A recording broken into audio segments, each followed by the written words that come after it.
ఇల్లంతా ఖాళీగా ఉండి ఇంట్లో షెల్ఫ్స్ అన్ని ఏ గిన్నెలు లేకుండా షెల్ఫ్స్ లో ఉండాల్సిన గిన్నెలు బోళ్ళు అన్ని బయట ఉన్నాయంటేనే అర్థం చేసుకోవాలి.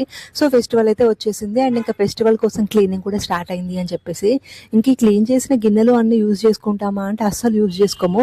ఎక్కడి నుంచి తీసామో క్లీన్ చేసి మళ్ళీ అక్కడే పెట్టాలన్నమాట. షోకేస్ లో పెట్టుకున్న బొమ్మల్లాగా అనమాట. అస్సలు యూజ్ చేసేది ఏమి ఉండదు. బట్ ఫెస్టివల్ వచ్చినప్పుడు తీసి ఎందుకు క్లీన్ చేయాలో అర్థమే కాదు. ఒళ్ళంతా అలసిపోయేలాగా క్లీన్ చేస్తాము. మళ్ళీ ఎక్కడ తీసినా అక్కడే పెట్టేసుకుంటాం అనమాట. ఏంటో ఇది ఒక సాటిస్ఫాక్షన్. అండ్ ఇల్లంతా డీప్ క్లీనింగ్ చేసినప్పుడు వచ్చేంత సాటిస్ఫాక్షన్ అయితే ఇంకా ఏ పని చేసినా రాదు. ఇల్లంతా చాలా నీట్గా పీస్ఫుల్గా అనిపిస్తుంది అండ్ ఆ రోజు మాత్రం ప్రశాంతంగా నిద్ర వస్తుంది. అండ్ విలేజెస్లో అయితే మెయిన్గా వెంటిలేషన్ ఎక్కువ ఉండిద్ది, సన్లైట్ ఎక్కువ వస్తుంది కాబట్టి డస్ట్ అవన్నీ అయితే ఎక్కువ ఉంటాయి. అందుకోసం అని చెప్పేసి ఫెస్టివల్స్ వచ్చినాయంటే కంపల్సరీ క్లీనింగ్ అయితే చేసుకోవాలి. ఇంకా రెగ్యులర్గా అయితే చేసుకోలేము కాబట్టి అట్లీస్ట్ ఫెస్టివల్స్ వచ్చినప్పుడు లేకపోతే 2-3 monthsకి ఒకసారి అయినా డీప్ క్లీనింగ్ చేసుకుంటే ఇల్లు అయితే చాలా నీట్గా ఉండిద్ది అండ్ డస్ట్ అంతా క్లీన్ అయిపోతుంది.